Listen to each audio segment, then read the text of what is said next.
umaga na naman na malamig. Mula ng boses mo'y di na nadidinig.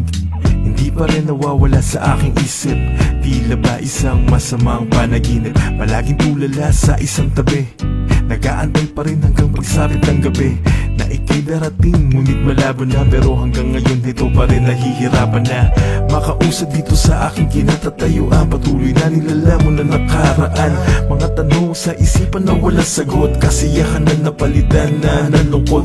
Paano ba naaabante pasulong kung hanggang ngayon ang isipan ay nakakulong?